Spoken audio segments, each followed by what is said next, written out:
Hey everyone, it's Jessica here with Martin Management. Thank you so much for joining me today. I am here with Brad Newman, and he is the founder and chief buzz officer of Dentainment. And Dentainment is a digital marketing agency that provides really cool and personalized marketing touches to make dentistry and your office really shine. So thank you, Brad, for joining me today. Thanks so much for having me. It's really an honor to be here, and it's so nice. I'm having a juice. Did you you're big into Are you big into juices? Because I know you're into the spa vibe, and I love juices. And I'm drinking a delicious juice right now while we record this, so it's quite appropriate. Oh, I love that. I love that. I am not a juicer myself, but I do like I like fruit infused water. So I don't know, that's not really the same, but it's kind of still got that spa vibe. Yeah, juicy is like I love it. It was kind of one of those things like I don't know about you, but I have like decision fatigue about things and like the lunch. What do we do for lunch? What do we do for this? And once I like started doing the juicing for a couple of days, it's a game changer because it's like an intermittent fast. So you don't really have to have a big lunch and it fills you up, but you start getting more clarity and energy. I don't want to go off tangent too much, but I'm loving the juicing right now. And so here we are. I love it. We're juicing and talking to Martin Management, who focuses on spa consulting. So couldn't get better than this. Thank you. No, it is. It was meant to be. It was meant to be. Yeah. And Brad and I actually met at a dental conference, the Star of the North in St. Paul, well, almost a year ago now, last spring. And yeah, Brad, you're just so full of life, and yeah, I can't imagine, with the juicing too. It's probably like another level. That's hilarious. Thanks so much. Thanks so Yeah. much. It's a pleasure to connect, and congratulations with everything that you're up to and the impact you're having for all your clients in the industry. It's quite profound. Well, thank you. Yeah, it's super fun to just make dentistry, better and more accessible and more enjoyable for people, really is what it is. So you're here Yeah. with us today, though. You're going to give us 8 marketing ideas. So Yeah. I'm really excited to share this because I mean, dentists are always looking for good marketing, helps us stand out and compete and do all that, get new patients and keep patients. So yeah, I'll just throw it to you for 8 marketing ideas. Oh, by the way, the title for this could be 8 dental marketing ideas to juice up your content strategy. I love it. Okay, I knew we'd come up with a title. Okay, number 1 would be to focus on conversion rate optimization. So conversion rate optimization is also called CRO. And this is a really big focus of ours now. And this is basically where you look at a dental website and the above the fold section. So desktop or mobile at the top, you have to be strategic about the call to action you're using, the image choices, the copy, where the words are placed. This literally is making or breaking like new patient flow for practices, right? Most practices maybe are getting enough traffic. The conversion for that call us or book appointment just isn't there. And a couple key points on conversion rate optimization. The key is to direct the attention of the website visitor to your desired call to action. So if your desired call to action is book online, you want to have, whether it's the stock image models or who's ever in your images, directing the attention towards that button, whether it's through the eye, the gaze, maybe they're looking in that direction, or a hand gesture. I'm looking at one picture right now on an example website where the patient is looking up and to the right in the chair in the operatory, and the call to action button and the phone number is to our left. So she's basically looking in that direction. Now it's really strategic because a lot of people really don't want to be looked at when they go to a website. I know this is weird, but it might be impacting your bounce rates if you have like these stock images, these people just staring at website visitors when they come to the website. Mm-hmm. So conversion rate optimization helps lower bounce rates, so people will stay on your website longer, and then hopefully increase conversion. So let's say hypothetically, if the conversion rate the current conversion rate is around 3% right now for your dental practice, and that would actually be high and with industry averages for any website. So that's 3 out of 100 people that would potentially call or book an appointment. What would happen if you chose a different image, made the button for the call to action a different color, Mm-hmm. made it bigger or smaller, positioned it differently, added more white space around the navigation, whatever it is. This is really important to focus on, and hopefully you could make some tweaks here or there, and who knows, maybe get the conversion rate up to 18%. Like, what would that do for a practice? So that's the number one tip we have. And anyone listening, it's different for every single practice. And the last thing on this before we move on, Jessica, the website I'm looking at right now, it's actually a really big practice in New York City. Not a client of ours, but I just pulled up a random website for inspiration on this.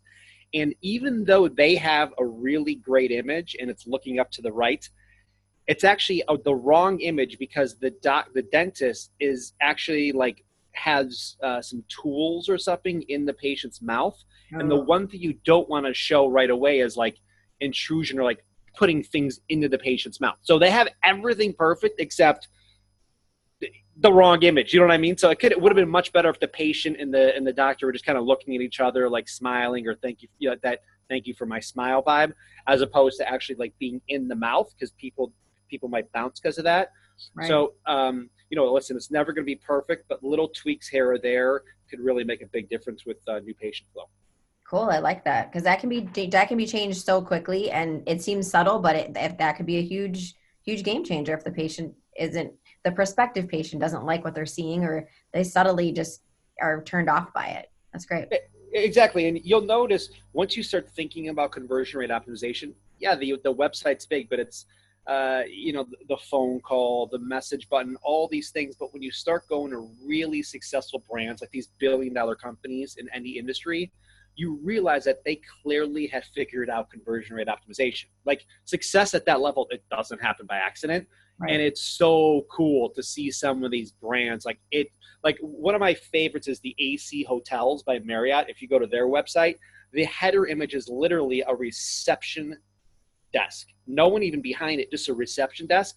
And the button to book a hotel room is like on the reception counter. Like, it's beautiful and so strategic. So sometimes the image, you like feel like you're part of the experience. Mm-hmm. Another cool example is the app Calm, which your listeners probably are using. It's a meditation app. Yes. Their website, you feel like you're like in the lake, and the buttons for download the app are like on the water.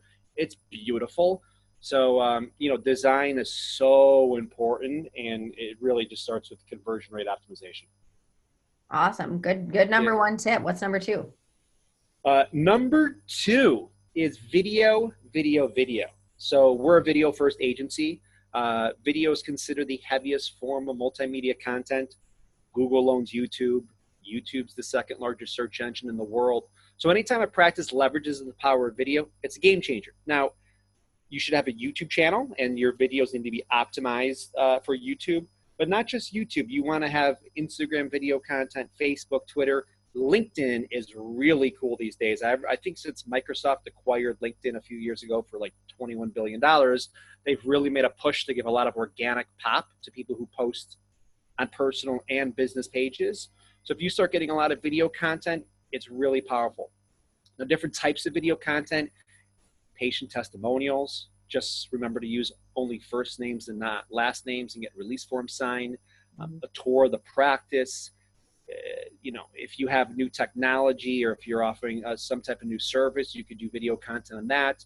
And yes, you can hire a professional crew to come out, but you don't need to. The mobile phones we all have now, that the cameras on there are better than most cameras were, 30 years ago, whatever. Yeah. So it's not an excuse anymore to not have like a full production. You don't need that. So practices should really be making video the number one focus for their content strategy. You'll get way more organic reach on this content. And then if you're doing some paid ads as well, it performs the best. Okay, cool. Yeah. Number three. I mean, we could talk for a whole day about video content, how to film, where to film, optimization, content ideas.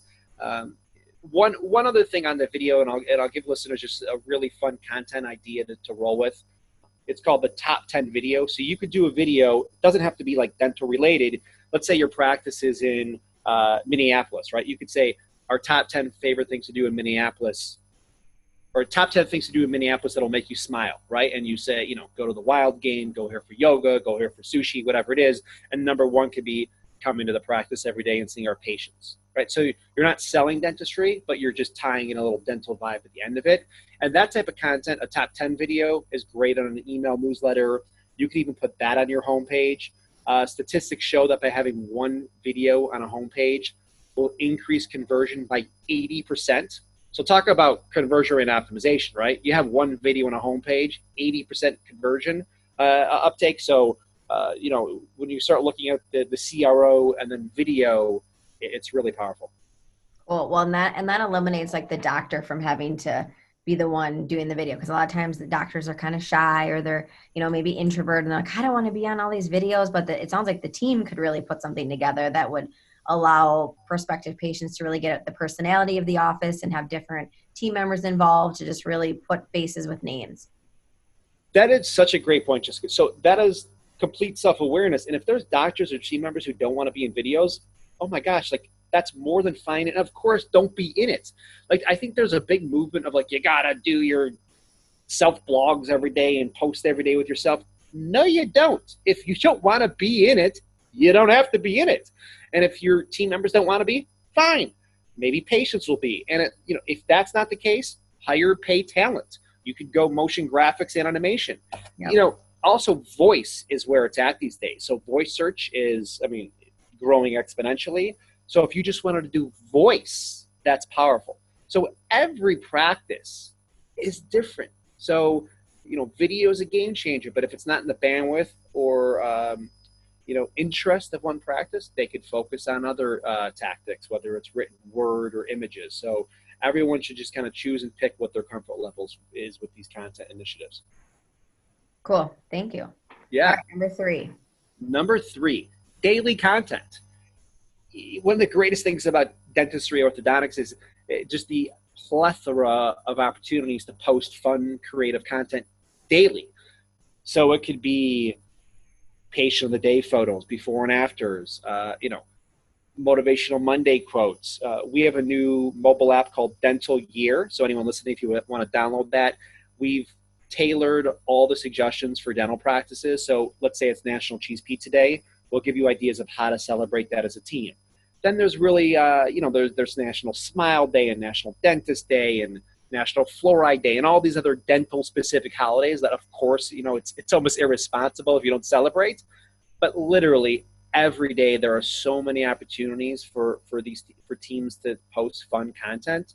And the key really is not trying to sell dentistry. You want to educate and inspire people or entertain people.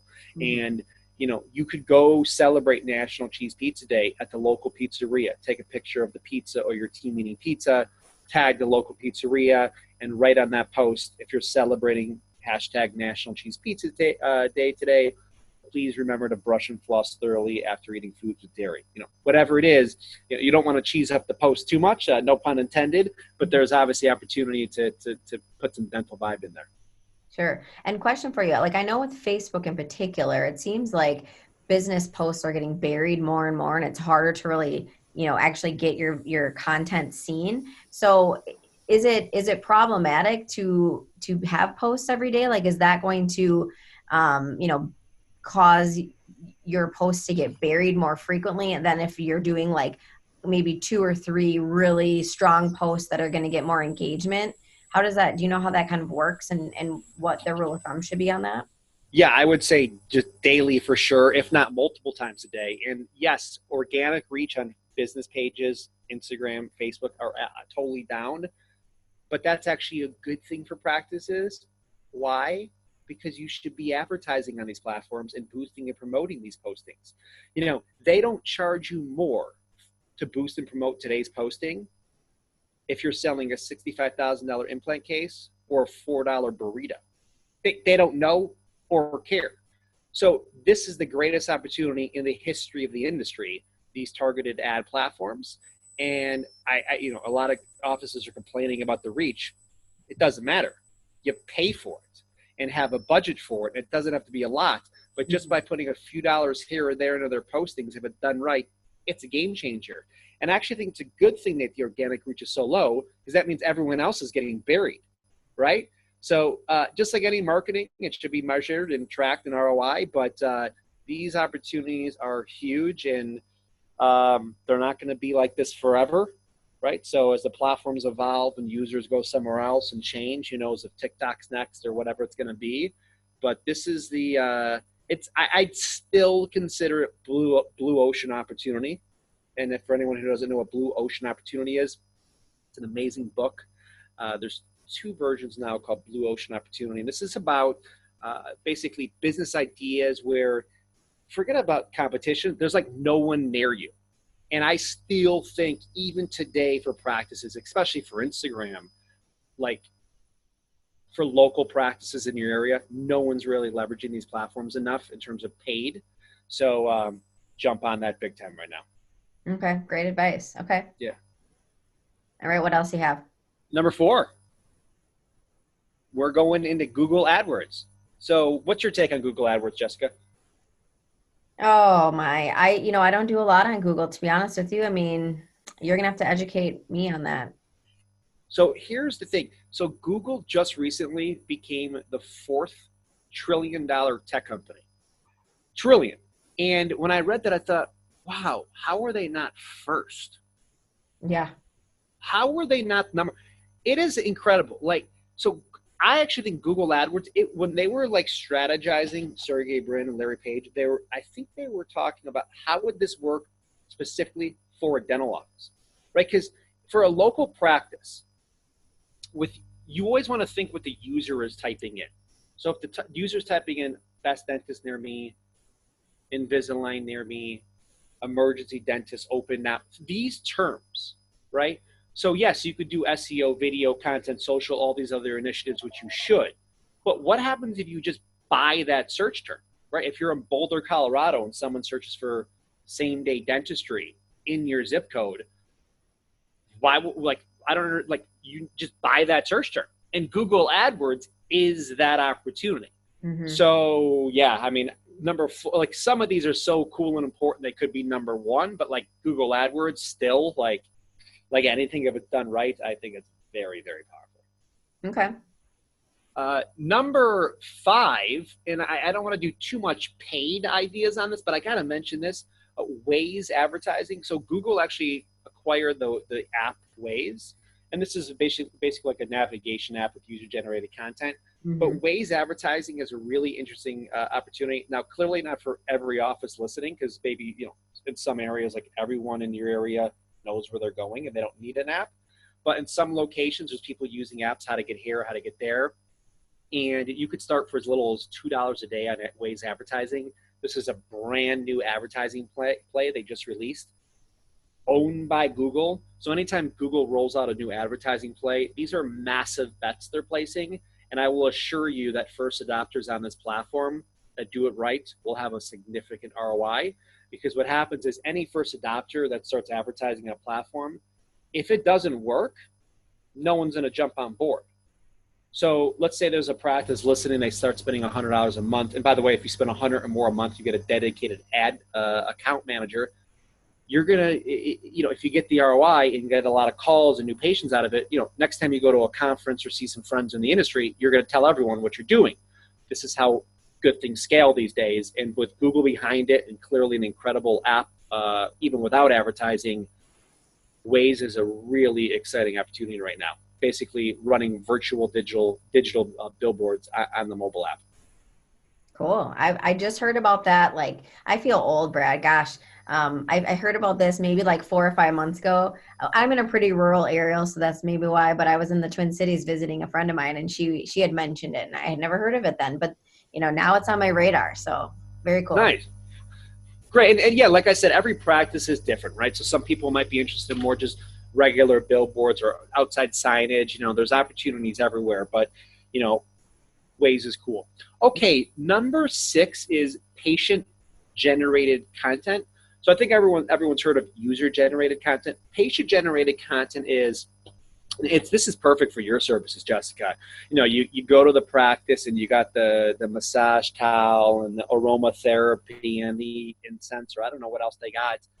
These are opportunities for your patients to take a picture of themselves, zenned out in the dental chair.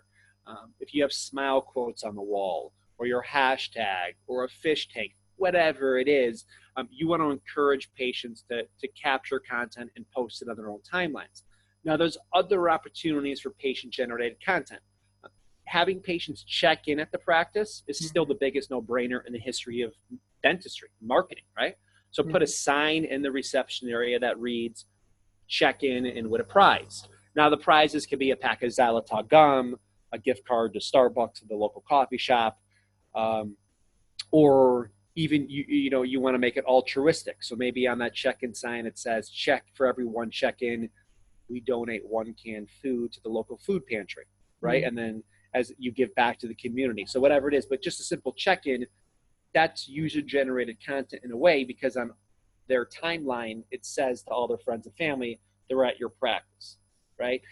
Video testimonials, social proof, like there's a lot of opportunities, but anytime you can tap into patients at your practice, that's key. And you'll notice most restaurants and hotels now that are being built out, the successful ones, really, we live in this Instagram economy right now. So the Instagramification of content and experiences is huge. Yeah. And I think if a practice could tap into their unique story and really provide an incredible experience, but have a setting that is kind of worthy of patient-generated content, it'll kind of lessen the need for so much content to be generated from the team members, and they can more rely on patients doing it for them. No, you're so right. I love this one, Brad. And, I think unfortunately dentistry has such a kind of a bad, I don't know, stigma to it in a lot of ways. And so I like seeing when our patients will put content on their own social media, and they'll say, oh, I was at the dentist. And then someone will write like, oh, I'm so sorry that you had to go to the dentist. And because most people think of it as a negative, and then they'll be like, no, but I got this and that and this. And then they have pictures of all the spa amenities they use. And then it just starts this huge thread that's just beautiful. And I don't have to do anything, they just sell it for us. So it's really fun to see. That's great. Yeah. And this is really cool, because what you do is like right in line with that. So I wonder if like in your course or consulting, you could say, this is how you encourage the patient generated content, do they get logos like on the towels and stuff? Do they get the office logos? Some offices do, and some don't. It really just depends on their budget or, how kitschy they want to be. But no, I do. That is part of the program, is to kind of teach how to encourage your patients to do those types of things, because it's huge, practice building, and it, if a prospective or, a patient's family member sees them posting something rather than they just see something that we've targeted to them in a paid advertisement or something, like what's going to have more weight, right? Like their friend or family member promoting something or me promoting something. So no, it's a huge part of that sort of internal marketing piece of what I teach practices to do. That's so cool. Yeah, thanks. Are we on 7 now, or 8, or where are we? We're at number 7. Yeah. Number 7 it's called last 2 sentences. And this is the last 2 sentences. If you go to the team member pages of websites for the practices, I love going to read about the dentist, the hygienist, the assistant, the front desk. And the last 2 sentences is really about the hobbies, interests, and passions away from the office. And not only is that important to have on the website, but that really should be the basis of everyone's social media strategy, right? Because patients are expecting clinical excellence. They really, you hope that's already there. And I'm sure it is. We also want to see what your interests are. If you're a huge hockey fan or whatever it is, the patients don't have to be also, but they just want to see some personality. And that's really interesting when offices start tapping into that through content and through personality at the practice. There's also a lot of opportunity for marketing there through partnerships and strategy with offline partners. So first of all, everyone should be taking an omni-channel approach, right? So offline, online, doing a lot of things. But if you could incorporate things that kind of match your passion, right? Like if you are a hockey fan, maybe you want to sponsor the local team, right? Or take ads on. We have one practice in Vermont doing local television now, and they're doing hockey games. So it's like he loves watching the game and seeing the commercial for the practice. So there's opportunities to be synergistic with your passions and marketing. That's what I do. That's what my team does. And I think it's just way more fun. And I think if you're having more fun, you're obviously going to be way more successful. No, I completely agree. I was going to say to that, I think as a provider, if you're the hygienist or the doctor and your patients know your interests and can kind of relate to you on that level, it just, your day feels more authentic because you're not just talking about the weather and, other kind of surfacey kind of conversations, that you're actually talking about things you enjoy and things that want to spend your time doing. And so I think it just, you're at work still, but you're also just, you're kind of in your zone because you're talking about things that really light you up. And I think that's great. And I think people want to know their providers. They want to know that these are real people that are caring for them, and and then they can find ways to relate and create that rapport with them that way. Yeah, that's spot on. That's awesome. And number 8, the last one, which could be number 1, is to just obsess about data and analytics. Every practice, you should have Google Analytics on the website. And whether you're using this or Moz SEO or Dental Intelligence, whatever it is, just by having Google Analytics alone, you could find out where your traffic sources are coming from, how long people are staying on the website. When they come to the homepage, are they going to services? Are they going to contact? Are they calling you? Your AdWords analytics, all these platforms on social and video that you're running ads for and organic, all the data and analytics are there. Clearly new patient numbers. And you don't need to, you want to have some intuition here and try new things and improvise and get uncomfortable and, go out, whether it's TikTok or, Waze. But the data and analytics you already have, like, this stuff doesn't lie. So look at this and you'd be shocked. Like, there might be some practices who are getting 80% of their traffic from LinkedIn, right? Or there might be one link you got a couple years ago that's the reason you're ranking so high right now. Or you might have a video on YouTube that's got over 100,000 views because it's 10 tips to flossing properly, and that could be your number one digital footprint asset right now that you could repurpose and use in different ways, right? So everyone's got some data right now you can make some better decisions from, and then when you have those data sets, you have more confidence to kind of double down on your spend to say, yes, listen, this has worked in the past, and why don't we just kind of maybe take some budget away from here and double up here because we know this is already working for us. And now with all these tools out here, we already have to kind of place on the websites and social and phone numbers. It's almost like cheating. You could really make these decisions with your budget that will have huge ROI for you moving forward. That's awesome. I mean, I really do feel like, and I know my husband and I were guilty of this too in the beginning, especially that, in the dental industry, there's not a lot of training in business and, just leadership and marketing and all these things that these, especially smaller practices, are trying to kind of wear all these hats. And I think, especially with marketing, it's just easy to kind of throw darts at things. And then it's frustrating when you feel like, well, nothing worked. But you're right. The data's there. It's just who's taking the time to really analyze it and figure out what is sticking with people and then how to repurpose the budget in that way. So thank goodness there's experts like you out there because, I feel like we could have spent, a half an hour on each of these 8 tips. And that's why you're so, successful, is that your company really helps dental offices dial in on their marketing and do some of this legwork for them, because there's so much here. And this is, you only gave us 8 ideas, but I already am like, oh my gosh, how do you take time to drill into all of these without your help? So how do people reach you or get a hold of you, or if they want to work with you, what is the next step? Oh, that's very sweet of you. Thanks again. So yeah, if anyone wants to schedule a call and kind of learn more, the link for my schedule is chatwithbrad.com. That's just my link with calendar. But our website is dentainment.com. It's DENTAINMENT.com. My email is brad@dentainment. And this has been really fun. But once again, it's so different for every office. Like the days of like just posting cookie cutter template content and having the same stock images as 4,000 other websites, the conversion's not there. Not only is it bad for user experience, but Google knows that, right? And there might be offices listening now where the number one piece of marketing material you have is a desk drawer full of handwritten thank you notes. Yeah, you might be sitting on 100 thank you notes that you could repurpose as long as you're not showing full names. That could be the basis of your Testimonial Tuesday campaign and social media, right? Or you might be sitting on a hard drive filled with video content, or awards, or before and after pictures that you can have a patient wall of fame with. So that's the most fun part, is kind of talking with practices, figuring out what's what's not working, and what are they sitting on. Because every practice, every business, we're all sitting on content gold. We have to figure out what it is and then repurpose it and put it out there. So cool. Thank you, Brad, for taking the time out today to share with us your expertise and these 8 awesome marketing ideas that you came up with. I encourage you all to reach out to Brad if you have further questions. And yeah, thanks for listening, everybody. Thanks so much. Take care.